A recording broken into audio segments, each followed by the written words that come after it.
Oh yes, good morning, and I want to appreciate you for keeping it with that of Uganda Family TV. Now, just like you know, every Wednesday we always have this interesting program, the Uganda We Want. There is that nation we all envision to have. Of course, that is why we have this interesting show, a partnership with the Interreligious Council of Uganda. So today, you understand we are in the political season and how this season will all go through. Of course, either peaceful or the other way is you and I, what we're going to be playing in this particular role. So today we're going to be discussing about peace amidst this political contest. You understand, presidential aspirants are already out there and they're already campaigning. Open rally campaigns are already taking root. Of course, different aspirants are in different places. Yesterday we saw the president who is also aspirant for NRM was in Luwero. We saw Mugisha Muntu around Kampala. We saw Chagulanyi in eastern Uganda. So everyone is everywhere looking for your vote. Of course, you are a very important person when it comes to this period of time. But anyway, we're going to discuss about peace. And it is very important that we practice peace during this time, because the one person did say that amidst everything in this season, there is going to be life after the elections. How are we going to be in that life after elections? Of course, is you making sure that we do not have violent elections. Very important. Well, today I'm blessed to have Mr. Stephen Namatta Bampigga. I had to make sure I pronounce that very, very well. You pronounced it very well. Wow, thank you so much. And he is the President General of the Activist Party, but also the Chairman Budget and Finance Committee, that is under the National Consultative Forum, and also a member of the Business Committee. You have many titles in there. Yeah, they come over time. Yes. With responsibilities, you get more titles. Okay. But titles are not the most important. The most important thing is what you do, the services you offer. Wow. Yes. It's a pleasure to have you this morning. You can greet our people out there. Thank you, viewers. I'm so blessed to be here. Praise be to God. You know, I'm born again. Wow. Amen. Yeah, my name is Stephen Namatta Bampigga. Like he said, I am President General of Activist Party. I know many viewers there have not heard of Activist Party. Probably we need to put in more. Yeah, that's right. People to know more about the Activist Party. And I do represent the Activist Party and the National Consultative Forum. At the National Consultative Forum for Political Parties is an umbrella organization that brings together all registered political parties in the country. Currently we have 27 registered political parties, and each registered political party is represented by one individual. It's to make 27 members. Okay. Yes, and the theme for today, peace. Yes, it is very important that we have peace before, during, and after elections. Yes. It's very, very important for whatever we want as a nation. Everything we wish for can only be possible if there is peace. And as a politician, of course, I will tell you this, that we start political parties to take power. But even taking power requires peace. If you're meant to do it peacefully, you are supposed to do it in a peaceful environment. Yes. And to remind our viewers out there, if you look at this country, Uganda, it is a blessed country, given abundantly everything we ever thought of naturally. And we are not short of leaders. We have many leaders. It's just that we make mistakes as individuals, as a people. But for now, when you look at our neighbors, the Congo, Burundi, Sudan, they have chaos in their countries, and so many of their people are here in Uganda. Yes. When you come to Uganda, you find Sudanese, you find Somalis, you find Ethiopian, you find the Eritreans, the Congolese. So many of them are here in Uganda, and the reason that's why they're here is because we have relative peace in this country. So it's important for Ugandans to make sure that we maintain that peace. As a National Consultative Forum, I think it was last year around October, we held a function where we invited all Ugandan stakeholders to put pen to paper as a commitment to making sure Uganda stays peaceful before, during and after elections. And so many stakeholders took part in the ceremony or the function. But that function is kind of a top-level function. Okay. And when you look at peace and who is used to destabilize peace, are the people at the lowest levels of society. The youth, the young people out there in the informal sector, in the villages, in our communities, they are easily to hoodwink, they are easy to lie. Yeah. People manipulate. They do so many things to take our young people into activities that destabilize peace.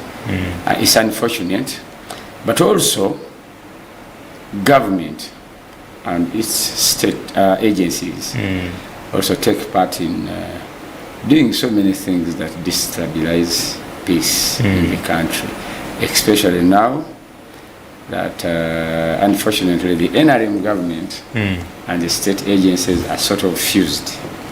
Yeah. And because of that, many state agencies look at all us.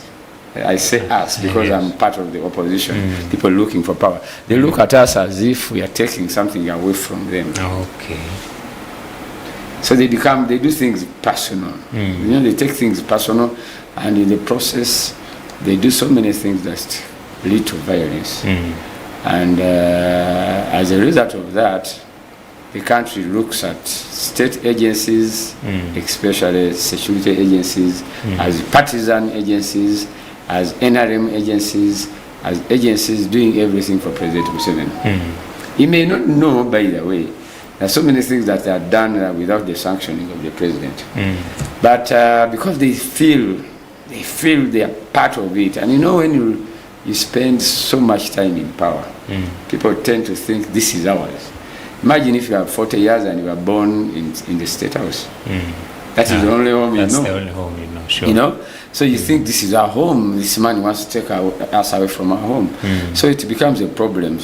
And such challenges lead to a lot of violence. But there are many other things that lead to violence that are structured. For example, governance issues.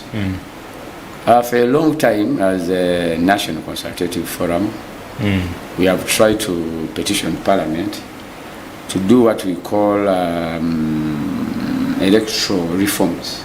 There are so many laws and regulations that are not well structured to maintain peace. Then they push people into thinking that why don't we push a little bit to have them change it. For example, President Museveni has been campaigning for which time now? This is the sixth time. And every time he does it, he is a president. Around him, even during campaigns. So it becomes a challenge for people who are competing at the same level with him. You are competing with an incumbent using all state resources while you are using private resources. You can imagine you are competing with the state itself. It becomes a problem. And he is a commander-in-chief. Even as a candidate, he can direct so many things. And they happen because he's still commander-in-chief. So as a National Consultative Forum, we've always thought that law should be changed.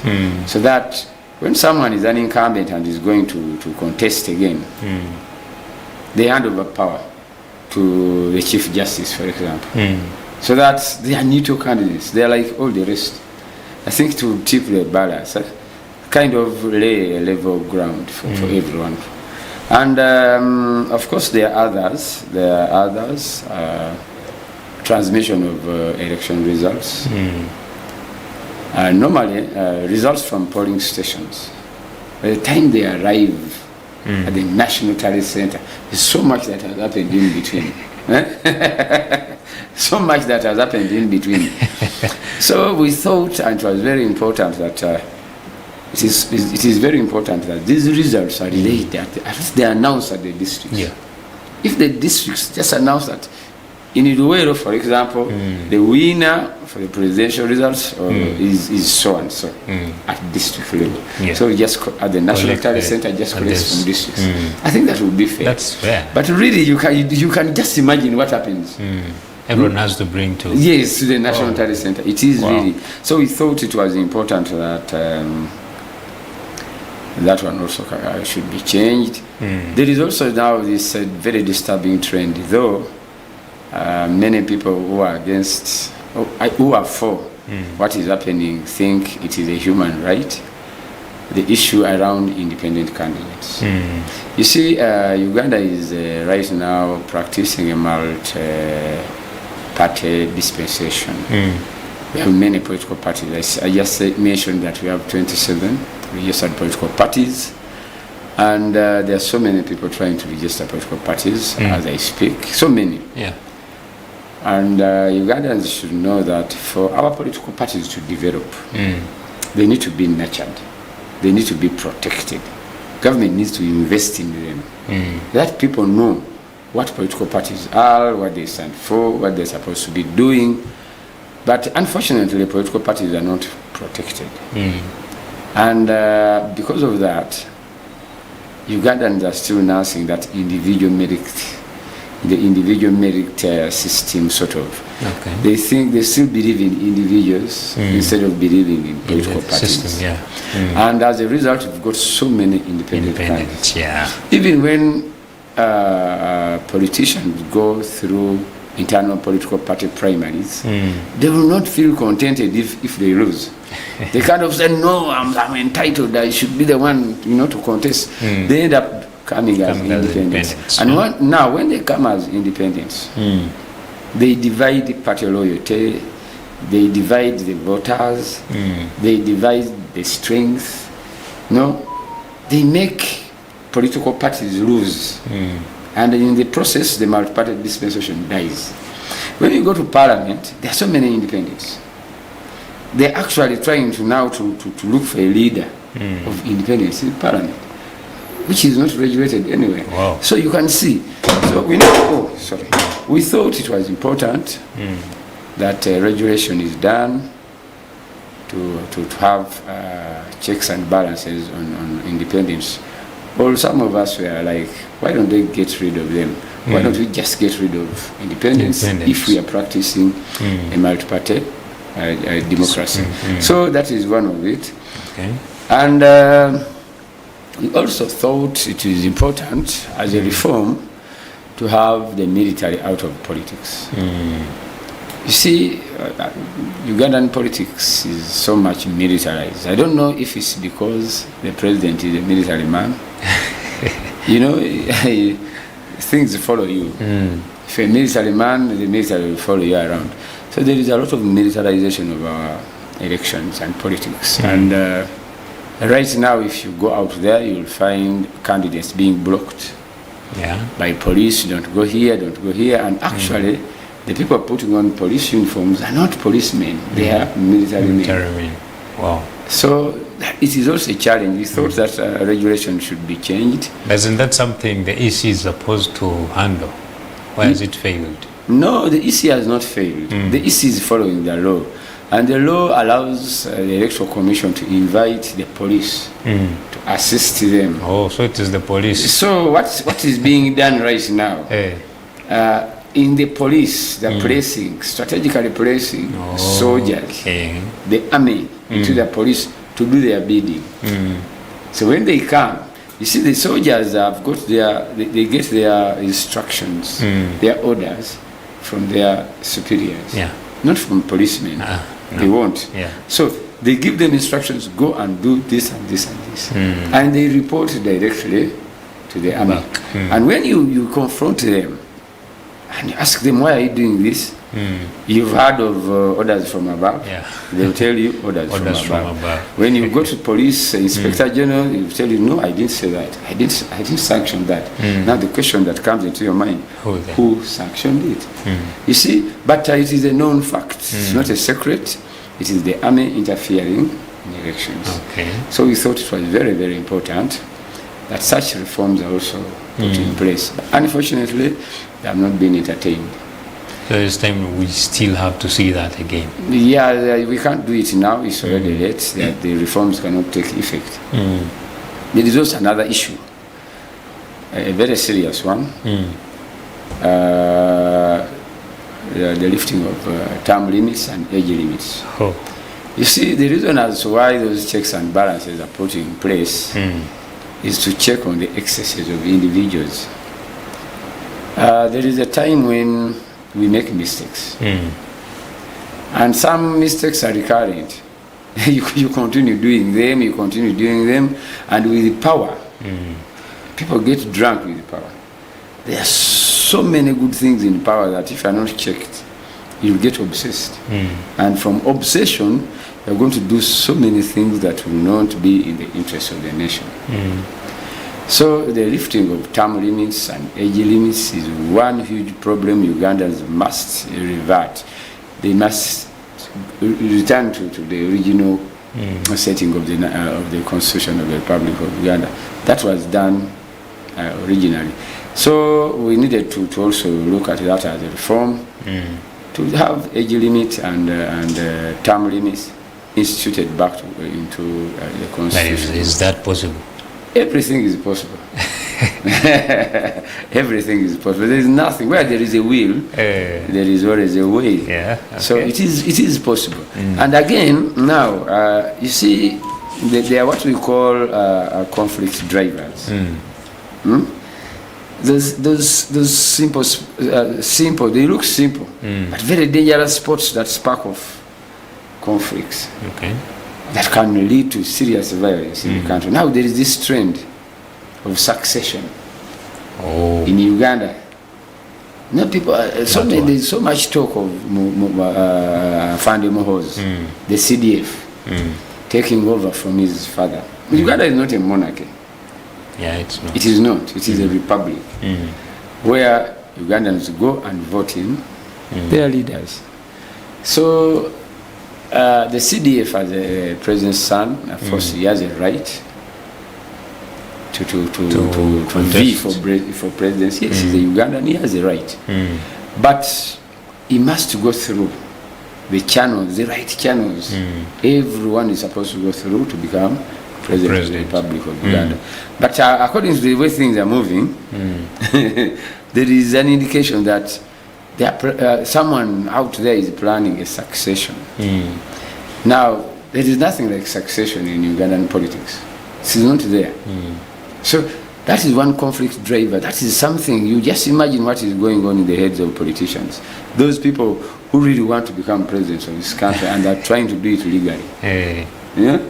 So if you are plotting to bring in your son, then someone definitely will sit there and plot to make sure that you fail. And that can lead to serious violence and conflicts. That is a serious conflict driver.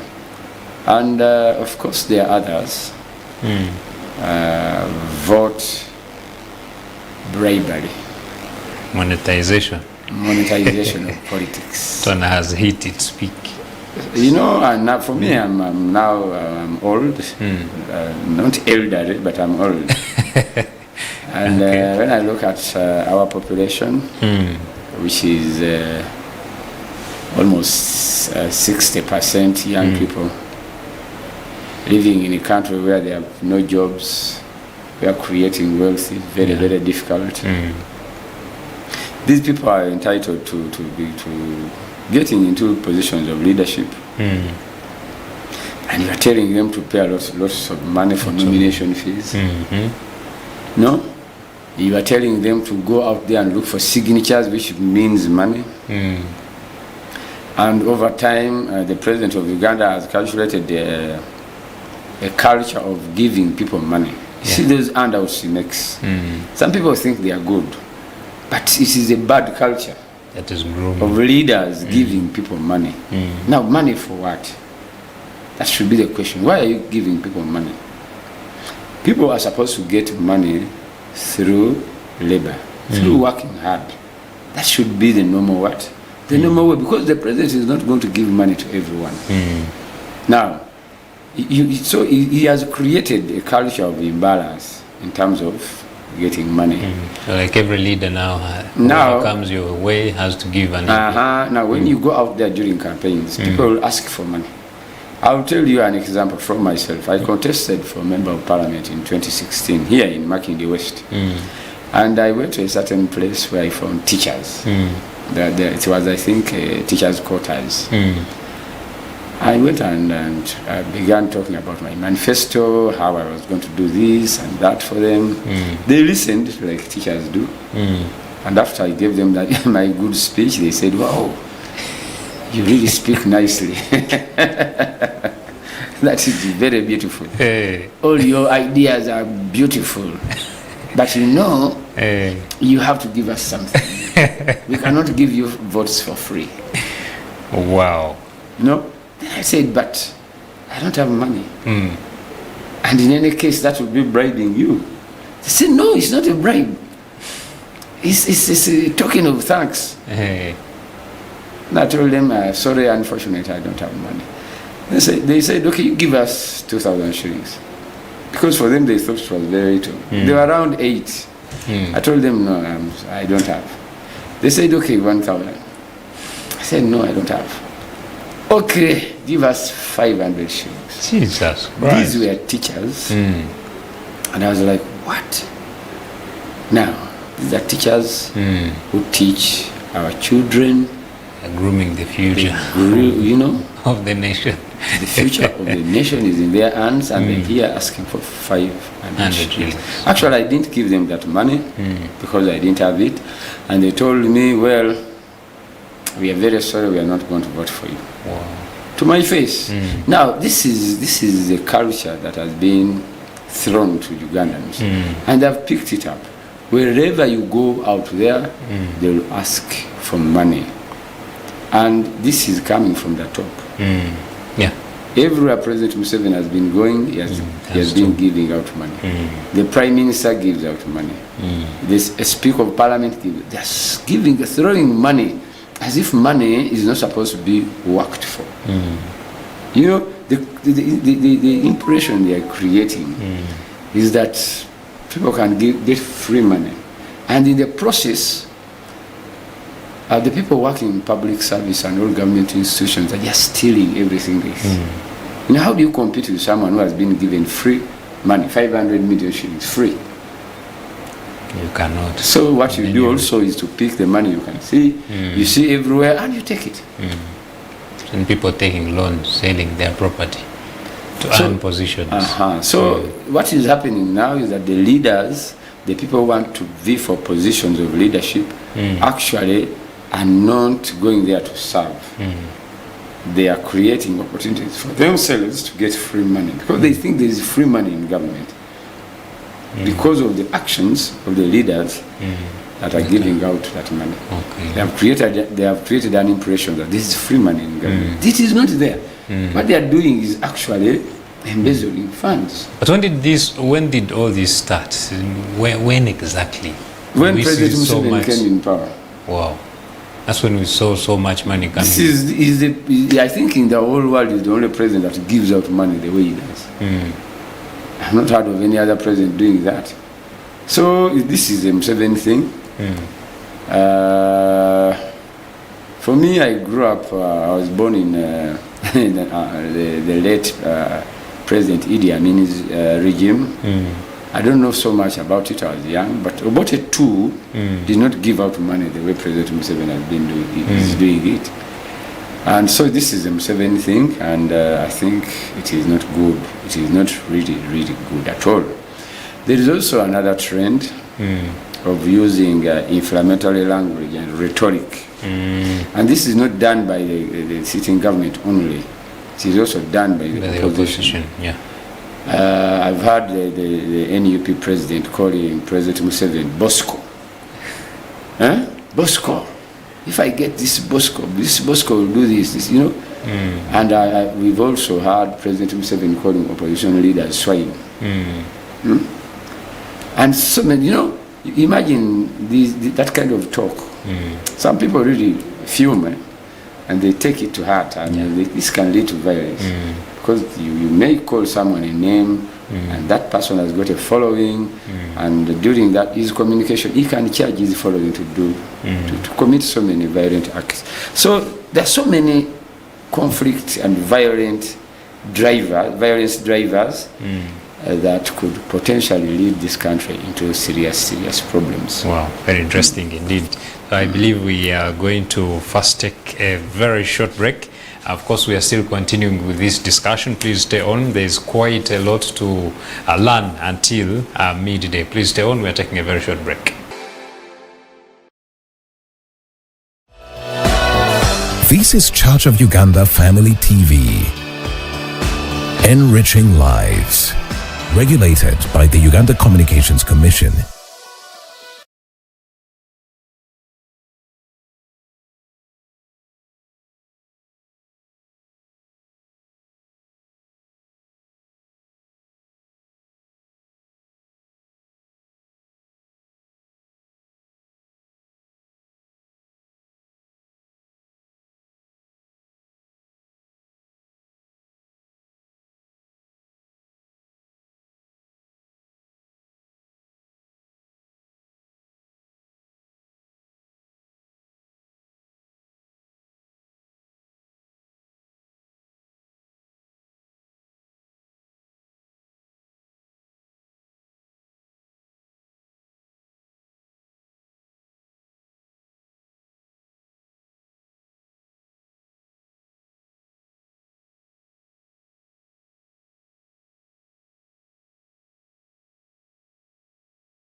This is Church of Uganda Family TV. Enriching lives. Regulated by the Uganda Communications Commission. Oh yes, welcome back. You are watching the Uganda We Want here on Church of Uganda Family TV, and I want to remind you that it is a partnership between the Interreligious Council of Uganda and of course Church of Uganda Family TV here. So today we are talking about, I just want to remind you that we are talking about peace amidst this political contest. You understand, we are already out there. I know somehow, somewhere, one of you could have already seen the trails happening here and there. And by the way, yesterday I was seeing the Uganda police trying to come in and advise the National Unity Platform on how to make sure that they have good travel wherever they are going, because apparently they had a little bit gone against the stipulated guidelines of the Electoral Commission, which of course do say that there should be no processions here and there. Of course, all that was put out there, but it is the season we are in, and here today for us we want to discuss mostly about peace. By the way, when we talk about peace, the security forces also play a very crucial role. That's why I want to ask, in this context of peace, we have the forces. We did talk about them a little bit earlier, but we are seeing already some candidates being blocked. That is National Unity Platform being blocked already. What if we want peaceful elections? What do you think this contributes? When a candidate is going here, they tell you, no, you're not supposed to go there, use this route. Yes, we've already seen this happen. Unfortunately, or fortunately, the Electoral Commission, after nomination of candidates, what they do is they request all candidates to present their campaign programs. Yeah. They sit together and do what they call a harmonization. Yeah. And the harmonization is done intentionally to avoid collisions.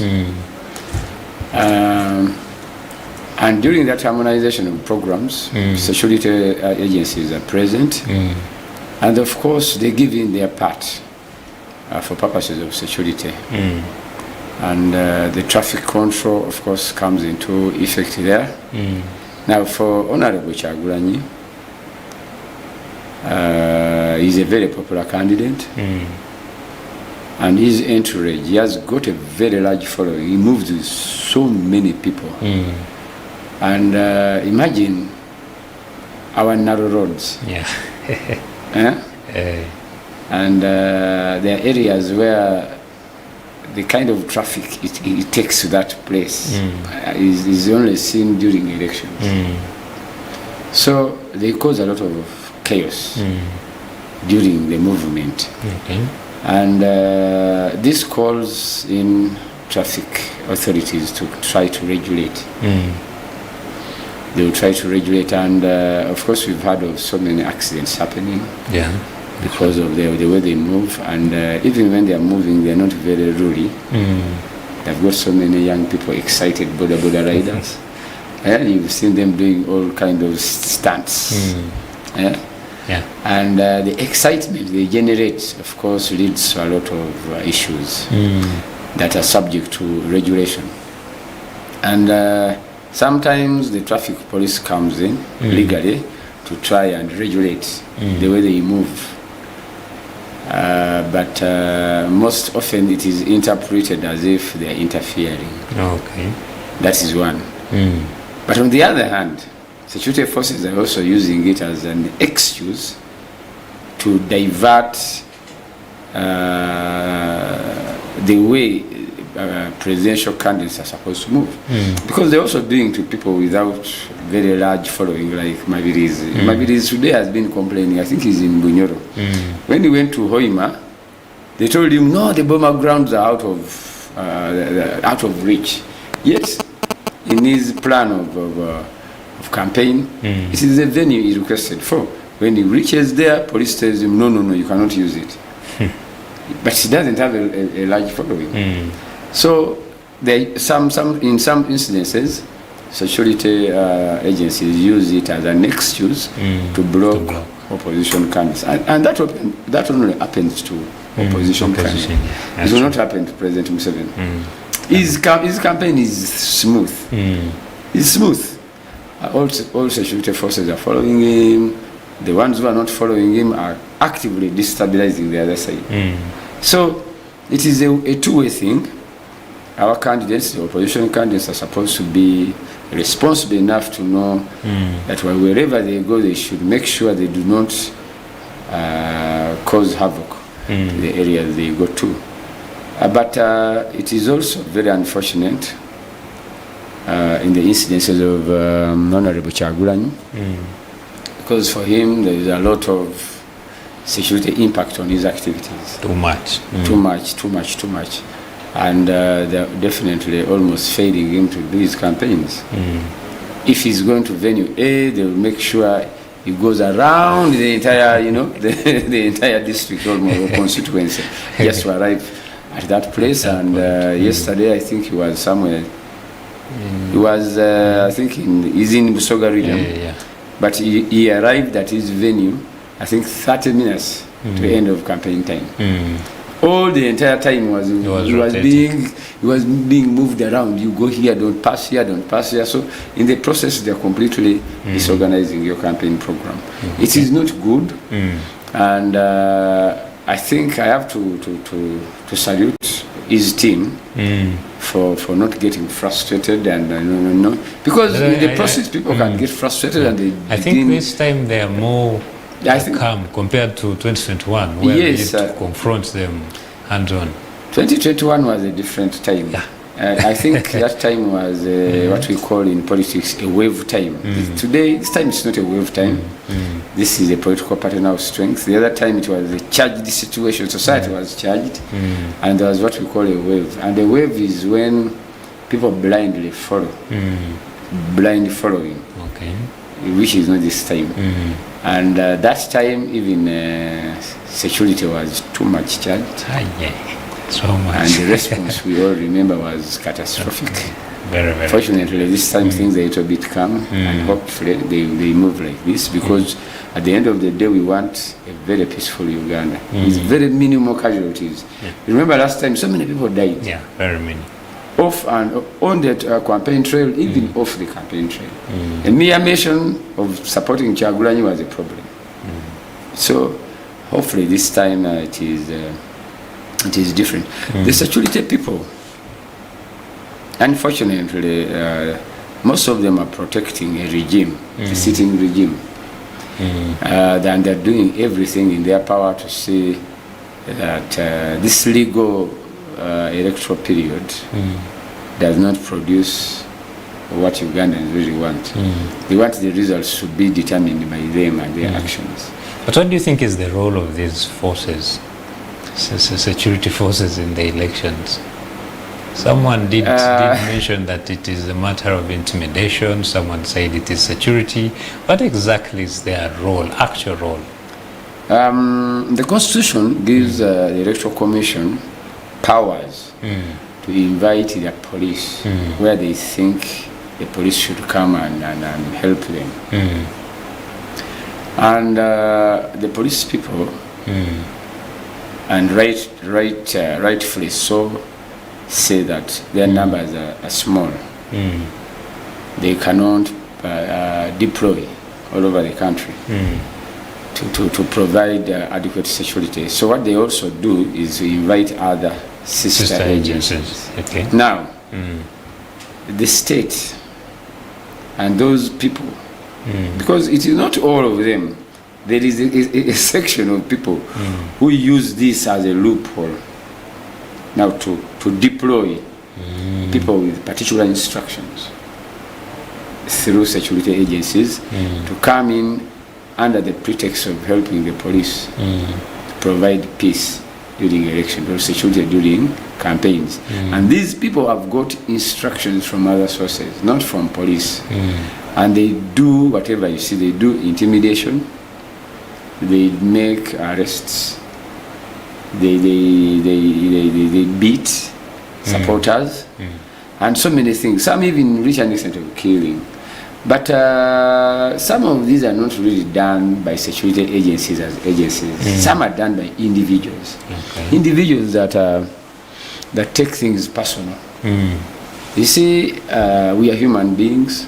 Even if you're a member of UPDF, for example, you still have, you're Ugandan and you're entitled to support. Though public servants are not supposed to, they're supposed to be apolitical. They shouldn't be showing sides. But during this time, especially because so many people get their jobs through patronage, they join these forces because an uncle is recommended, because an aunt is there, a brother is in the charge. So they sort of allay their allegiance to particular individuals. And these individuals show sides, political sides, and so they fight alongside that. And in the process, they look at candidates as if they are taking something away from them. So they begin taking on things, doing things that are illegal under the cover of security forces. And they're doing so many things. Intimidation, they're beating up people. You know, they are wreaking havoc. And they are creating a lot of tensions. These tensions can lead to violence. Because you see, when you look at the numbers of security personnel we have, vis-a-vis the population of Uganda, do you think if Ugandans just filmed, the security forces can do anything? They can't. They can't. If those young people just decided to say, now, we are now going to fight with you guys. Enough is enough. Enough is enough. Imagine what would happen. So we pray to God that we don't go there. And I want to call upon our security forces and individuals that are on the ground to desist from pushing people into that corner where people have to come out and they begin fighting for their rights. Because the period we are going through is a legal period. It is a period and a very good one. That is a credit to NRM for allowing people to choose their leaders. And they should allow people to choose their leaders peacefully, without intimidation from the soldiers. You see, for us who grew up during that time, where the army and security forces were looked at as instruments of violence and coercion. We grew up fearing even to look at an army uniform. We just run away. But now we interact with them freely. Many of them are our relatives, they are brothers, our friends. Unfortunately, some of them are doing so many despicable things. Just imagine people being, things that are being done today. Before elections came, we saw so many NAP supporters being kidnapped, abducted, and then the CDF coming out on his social media, Twitter handle saying, I have Eddie Mutwe in the basement. You know, such things lead to serious violence and conflicts. And I hope he doesn't continue doing that, because he's a Ugandan. By the way, he's my OB. I went to the same school with him. And in school, he used to be a very simple man. I don't know what happened to him. He used to be a very good friend of mine and a cool guy. I don't know what happened. You know, when you go to these army institutions, maybe something changes. But it's not good. You can't pride in beating someone, in dehumanizing someone. And if you're holding a position he does, CDF, what happens to the juniors? What will they do? So it is very important. Because we haven't seen so many, I don't know if I can call them young, but lower ranking officers also using the same platform to say whatever they say. Exactly. And they're very free with that. Exactly. It is very wrong for security forces who are meant to protect and preserve the constitution of this nation and its people and its resources. Do that. You know, if things change, you will be the first target. Yeah. Because people have got references. Even those who are not supposed to have references have got them. Because social media does not forget. Yeah, it keeps all that. You cannot erase it. So I call upon our brothers, because these are our brothers, to think about tomorrow when we are, to think about Uganda when we are not here. Because we are all passing through this country. And we have so many young people coming up, and they should take over a very peaceful nation. Okay. It is our role. It is our responsibility. You know, there is a friend of mine who was saying, you activists, but you are doing nothing. You are not visible. I told him, well, if I came to the studio, like here, and I tell people to maintain peace, I'm already doing my very huge role. I don't need to go to parliament. I don't need to go to streets. I'm doing my role as a political party. So I'm calling upon members of the public to please, especially people in positions of responsibility, to use those positions to make sure Uganda remain peaceful, violent-free. Okay, interesting. So, as so far, the campaign trail that we have been having, could there be any early warning signs of potential conflict so far, what we are seeing? And if there is any, how can this be addressed so that it doesn't really escalate? The early warning signs, they started during primaries. We saw what happened in NRM. Oh my God. It was terrible. It was very bad, and I pray it is not repeated in this. I think even during the delegates conference. Yes, even during the delegates conference. Seats flying all over heads. And that was just a single party. I don't want to go into details, but you remember what happened between the Central Executive Committee nominations and elections, the NRM. The conflict between the Honorable Kadaga and Anita Among. You see the tensions that it created. When Right Honorable Kadaga made that famous trip back to Busoga. Imagine if all that group or the congregation of people that waited for her decided to get violence. What would happen? You see how tensions can be created, even inside our political party. Now you see what is happening in NUP. People are not getting party cards. What they are doing, you know, these are early indicators of violence. But I hope this can be managed so that they don't spill out into the general elections. Now in the general elections, so far what we are seeing is relatively calm. There is calmness so far. But the security forces have to be very careful. I think they are the ones who have got this in their hands. The NUP young people have not been very violent so far. They haven't shown those sparks of violence, and they are normally they tend to drift into violence when they are pushed by security people. Yeah. I think we witnessed that during the Kawempe by-elections. That was terrible.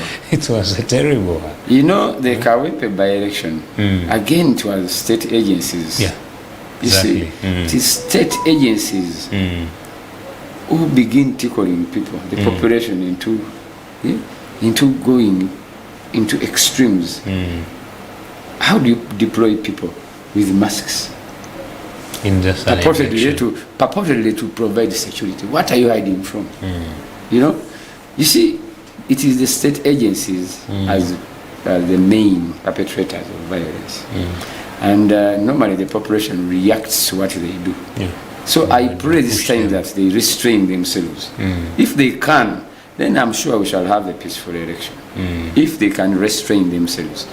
But let's see what happens, because we just started the presidential, and the presidential campaigns are the main they are the main activities in this general elections. Wow. We saw NUP putting out members who are going to aspire for these positions, the party tickets, but also So members of parliament. Members of parliament, but also we saw so many presidential aspirants crying that there was unfairness in the system. So this all comes together. There is an unfairness here in NUP. Some members are crying out, but also these ones for the presidential aspirants, the likes of Katumba, also saying this was unfair. So how can these ones be collectively held properly, so that, because I'm very sure each of them has support backwards. There is a news story we are airing for yesterday where I think the lady is called Nambozi. She has been the woman member of parliament, and she wasn't given the party ticket. Her supporters Teddy. are already fuming. Yeah, Teddy. They're already fuming. So how can this be controlled? I don't know, by their party or the individuals themselves, because this can also be a point of violence. It can be a conflict driver. You see, just like I mentioned before, Ugandans, the voters, they still nurse that individual merit and over. Sure. We are not believing in the system of political parties. Actually, many Ugandans don't even know why they support particular political parties. Because political parties are registered around the ideologies. But how many political parties go out there to sell their ideologies? That is the first question. How many voters even know what an ideology is?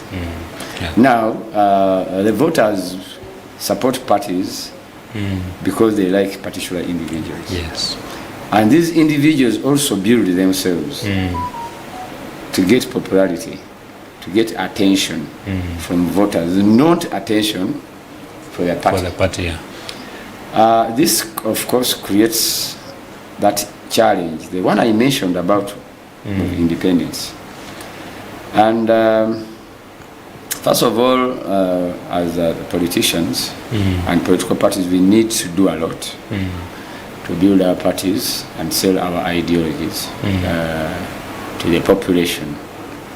And I think we are not doing enough.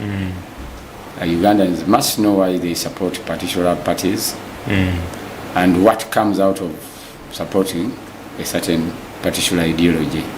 That is number one.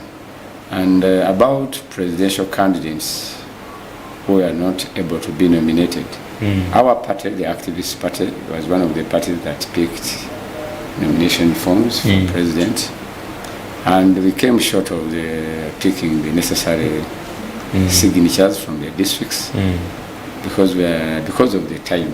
You know, it is not very easy to get those signatures, especially where there is a sitting government that uses all the structures that are in place to get signatures.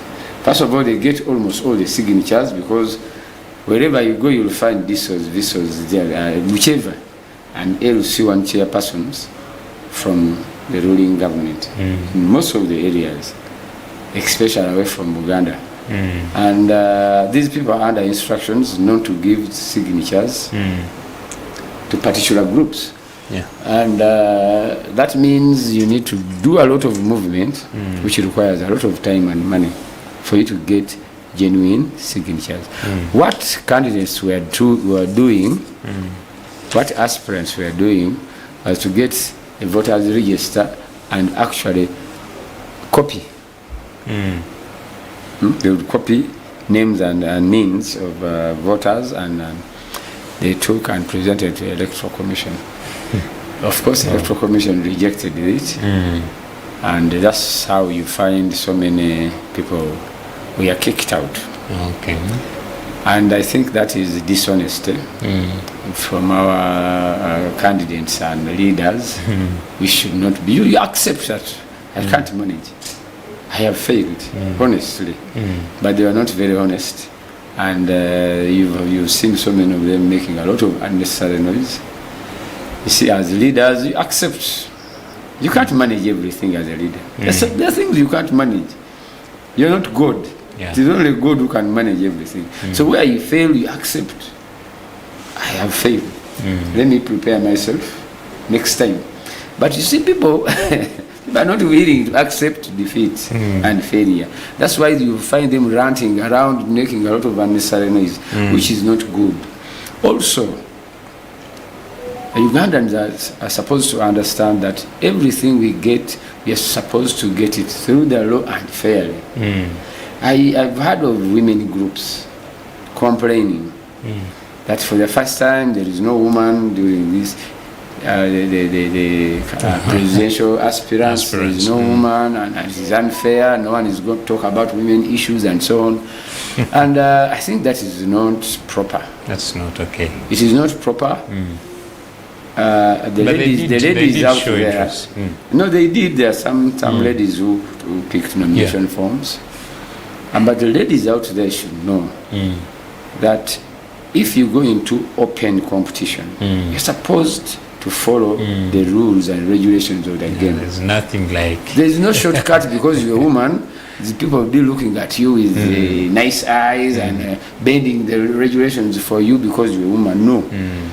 And this should be preached to all Ugandans out there and our daughters, that if you want to go into a public office, don't expect favors in public offices. You go there on merit.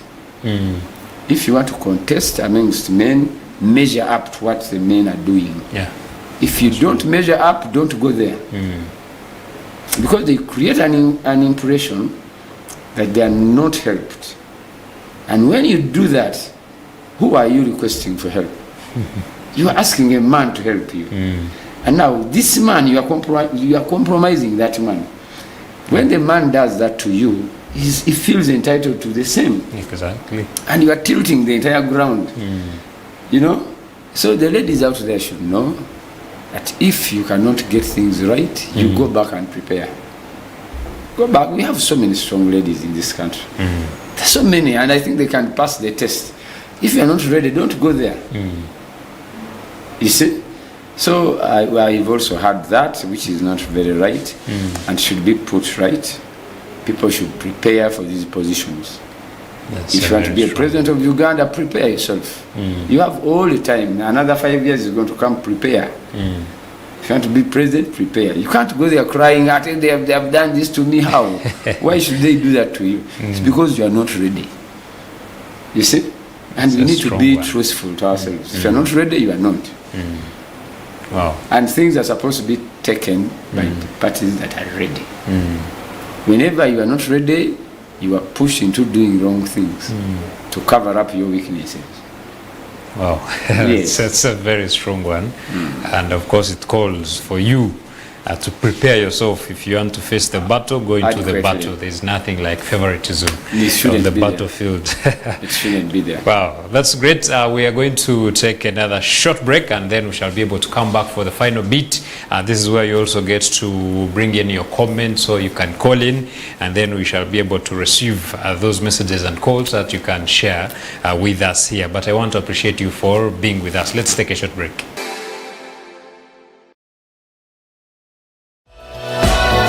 This is Church of Uganda Family TV.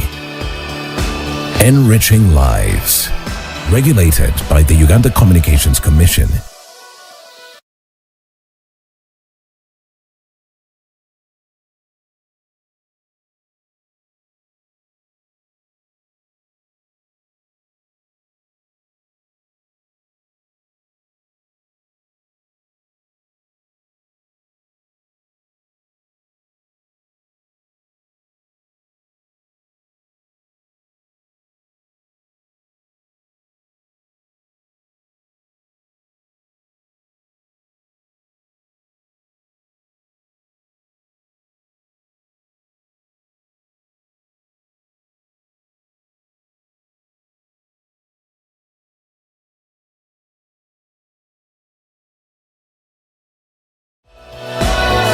This is Church of Uganda Family TV.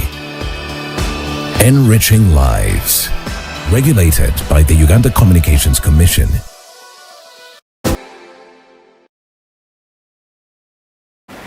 Oh yes, it is still the Uganda We Want here in Church of Uganda Family TV. I can't stop reminding you that it is a partnership between the Interreligious Council of Uganda and we here, Church of Uganda Family TV. With me in studios is Mr. Stephen, and he has been taking us through the entire discussion. I want to credit you who has been here since we started the show, and also want to appreciate him for the wise words that he's feeling into us. And I believe you are picking one or two things. Now we have been discussing about politicians, their aspirants, the voters themselves, what the role is, but I think we should change it to their umbrellas or to their households where they reside from. That is, of course, the political parties. They I am made aware that they are also regulated under one uniform, which is why we have you from NTF. Now, can we dig deep into the code of conduct of these political parties?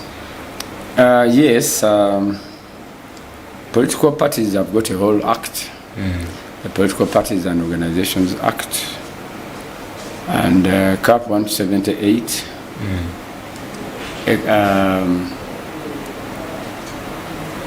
CAP 178 prescribes a code of conduct, a code of conduct for all political parties and politicians.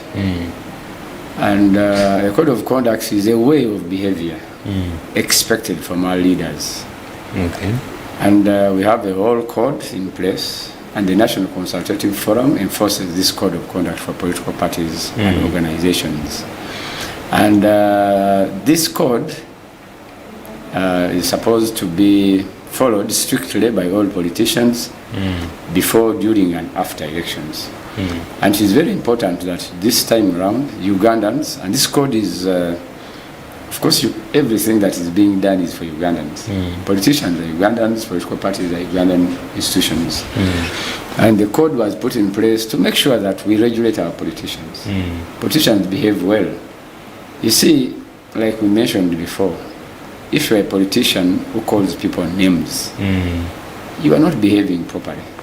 And there should be a law that sanctions your behavior and the way you talk and behave towards others. So this is what the code is all about. It's supposed to create harmony and peaceful coexistence and behavior during, by political parties, during, before and during, and even after elections. So the code of conduct is one tool that we are enforcing to monitor behavior of our leaders as the National Consultative Forum. Okay. And as a forum, we are observers, accredited observers during these elections, and various teams are following candidates wherever they go and taking note of where they go wrong. Okay. And of course, there are measures of trying to bring people to book. But the most important aspect here is not to bring people to book, is to a continuation or a reminder to our politicians that they should behave respectfully. Okay.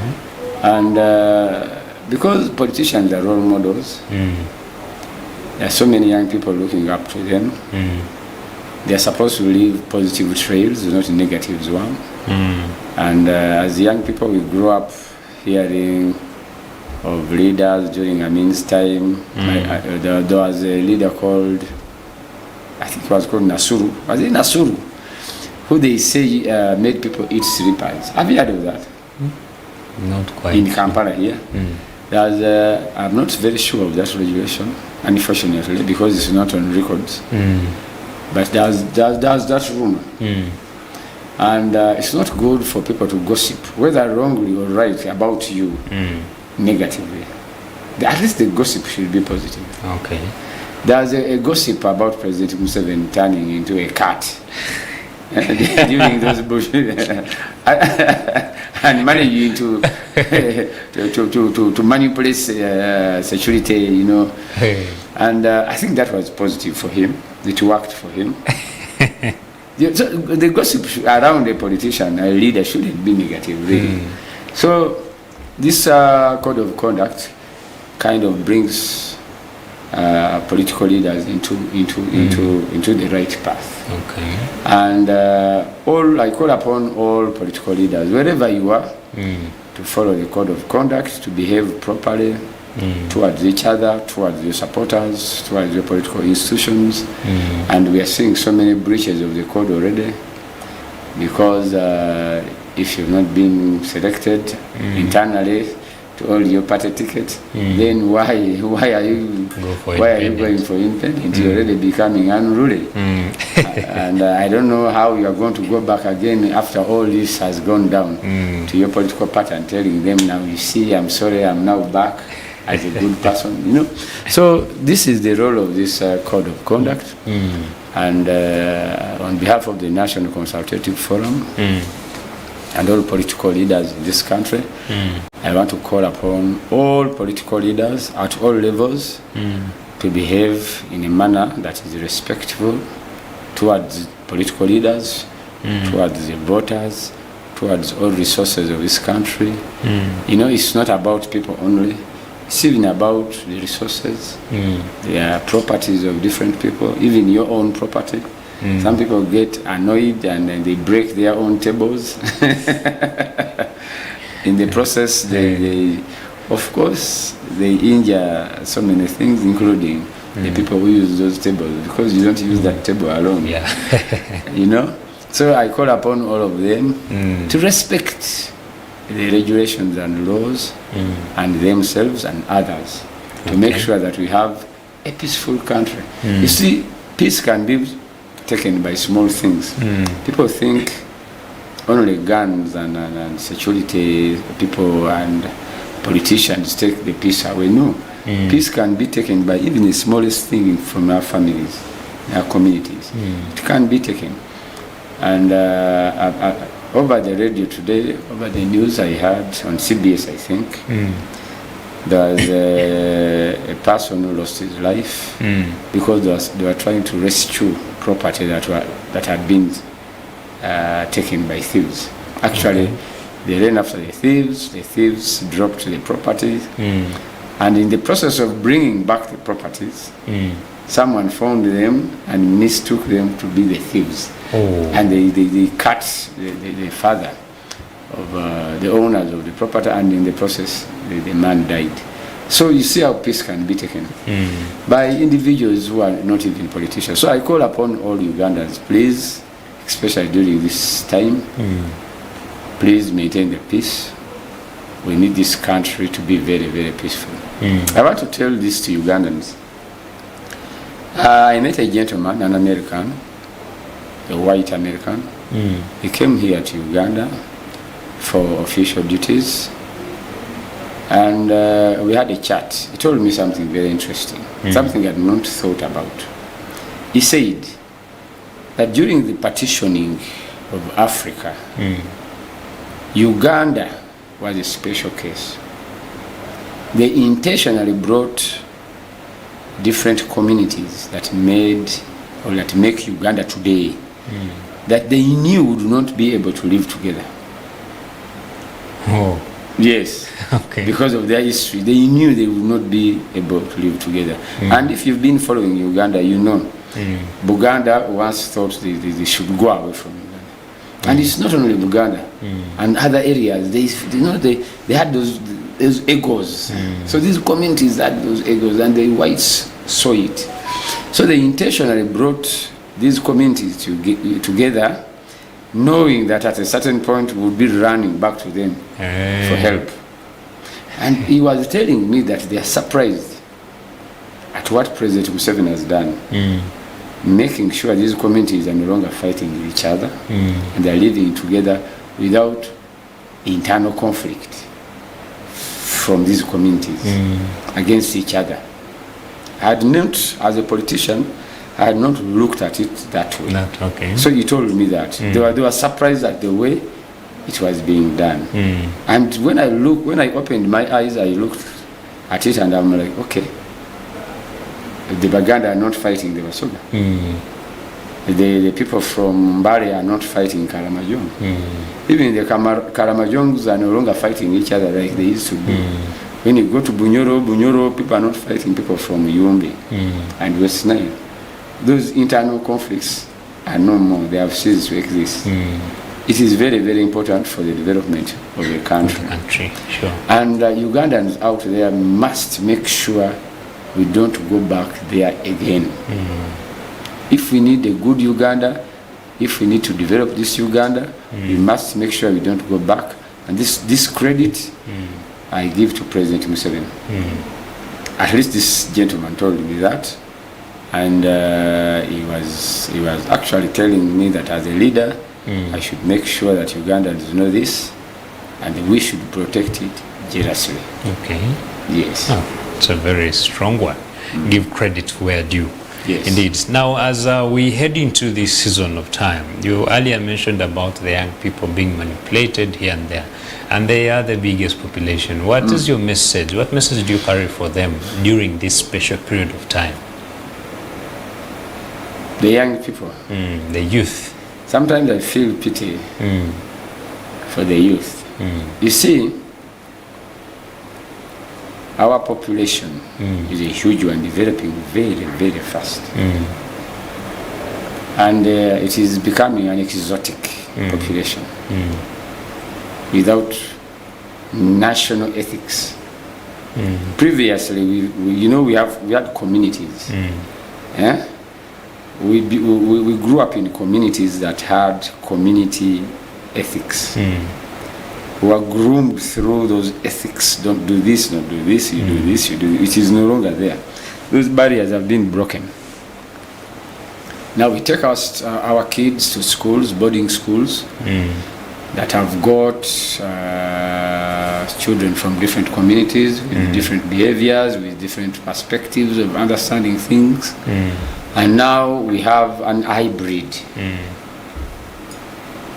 of ethics. Okay.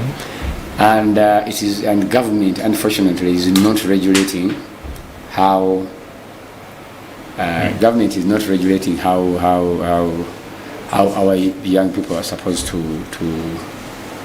behave. We do not have that national, we are supposed to have that national behavior. That when we go out there, at a mere simple look at you, someone knows, hey, that one is a Ugandan. What are they identifying Ugandans on now? Do you know? What could it be? They are calling you thieves. Oops. Ugandans are thieves. When is crafty people, those are Ugandans. Oh, wow. Yeah? That's a bad one. It's a bad one. It's because the government is not taking keen interest in the ethics, the national ethics of our young people. And now that one has created a serious challenge to us as a nation. And now when you come into politics, because the political institutions are not grounded and built and strong enough to direct what Ugandans are supposed to be thinking and feeling and understanding, the young people now think the way they want, or they see things, or they see on social media. And social media is full of everything. So we are leaving choices into the hands of young brains that are not even nurtured. So that is why it is very, very easy for a young lady, and I'm sorry to use this example, who will create a social media account and strip naked, and she will get so many people following her. Just look at her being naked.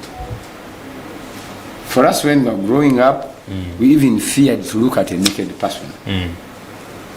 You see someone naked, you turn away.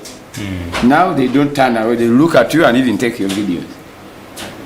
You know? Yeah. This is what is happening now. So that is why I said in the beginning that I feel sorry for our young people. But again, it is incumbent upon us to make sure that our people are safe, especially among the young ones. Unfortunately, many of them are following political leaders blindly.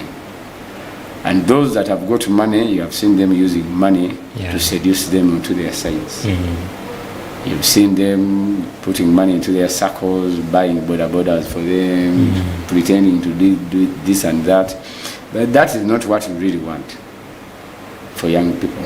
Young people are supposed to be nurtured as responsible citizens through behavior change, excuse me. Not giving them tokens of money and you know, which they cannot even use properly because they don't even know how to use it. Young people in Uganda are not employed. That's why you'll find them doing everything they find, because they have a lot of free time. But why are we not employed? When we have everything in abundance. We have the largest freshwater lake in the world. What are we doing? We should be creating jobs there. We have fertile soils all over the country. All over this country, there are fertile soils. Even Karamoja, which we thought was semi-arid, it is very fertile.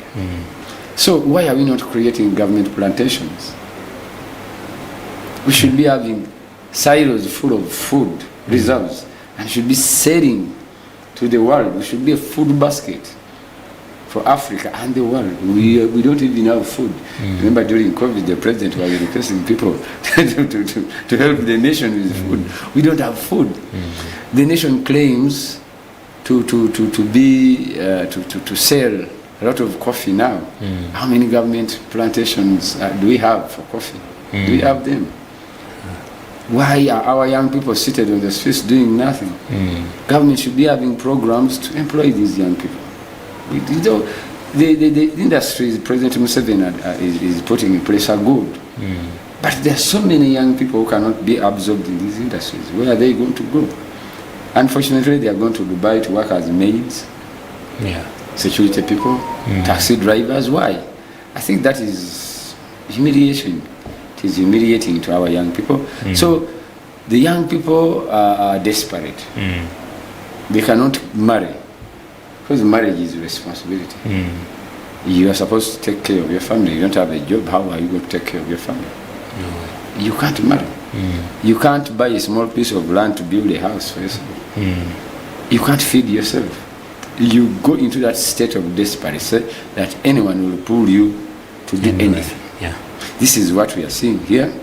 Unfortunately, you will find young people following the presidential candidate from today until the end of the campaigns. Blindly. Because they have nothing to do. So they will go blindly, and these are the young people you find getting problems along the way. And even the candidate will not even know that a certain person got into problems.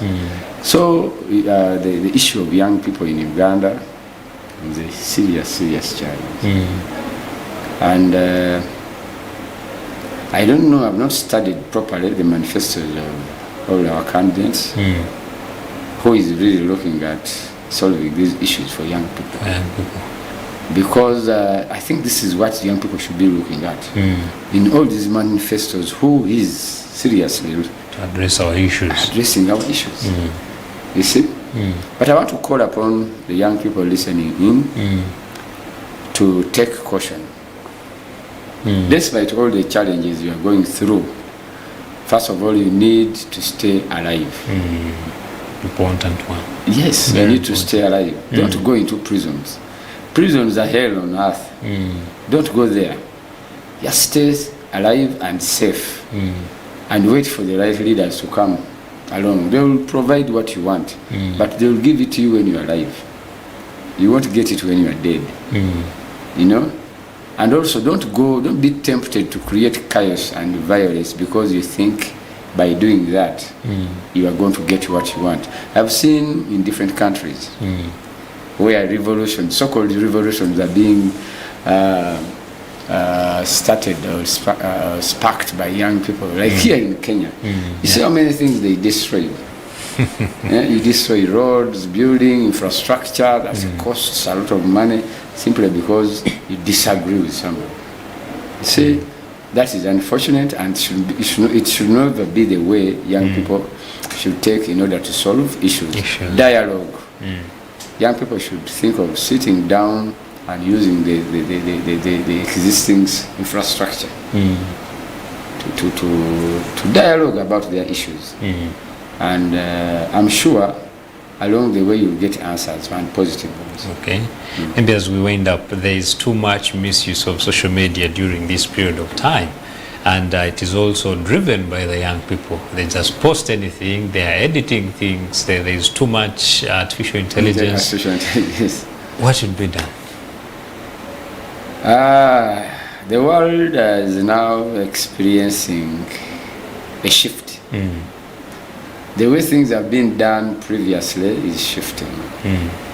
Unfortunately, as third world countries, most of the times we just follow. And we just follow blindly. You see, developed countries are also finding a challenge, but not as much as us. Because for us, we blindly follow. We don't have regulators in any way. And because the world now is a global village, we have access to a lot of information that is not regulated. A lot of technology that we don't even know how to use. Now people are gambling along the way, and unfortunately our youth have got in their hands very, very, very dangerous gadgets. You know, these phones are dangerous, very dangerous gadgets. And like I said, we have no national ethic values that should be guiding us. So we are open, susceptible to every kind of information that comes in, and we are not regulated, and it is a very big challenge. I don't know how government can do this. It is a tricky one. I'm happy that government is, after many years, realizing that science is important to be embraced. For us as activist party, our ideology is science. You see, these developed countries, they developed because they embraced science. And they used it the right way to develop. Us, we are just borrowing science. We use technology. We just use it anyhow, blindly. For them, they embraced and used it the right way.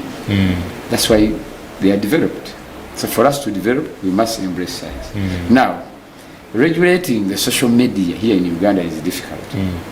Because first of all, the regulators even don't know how to handle it. They don't know. So what do you expect them to do?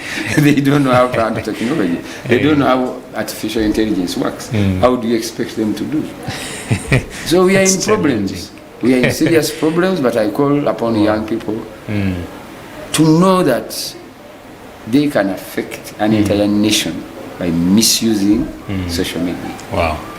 Thank you so much. That has been really, really, really very great. And I would wish you give us your parting shots as we officially close the day's discussion. Parting. It's been a nice time for me to be here. And I want to call you upon Ugandans, all of you listening and watching in, that we are going through this campaign period. It is a period of around 4 months. It is a period that can break or make this nation. And I want to call upon Ugandans and remind them that Uganda has been here before us. We are travelers going through. Our role here is to make sure that we live a beautiful Uganda for the people that are coming. So make sure that you play that positive role. Make sure the elections are peaceful. Go through these elections alive, We need you tomorrow after elections. And may the best candidates win. Wow.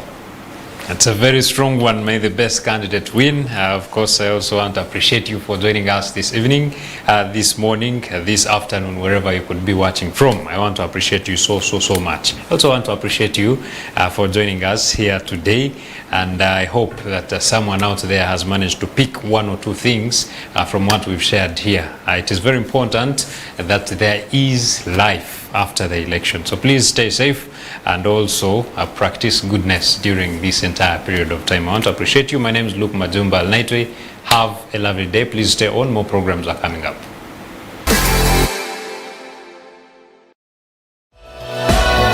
This is Charge of Uganda.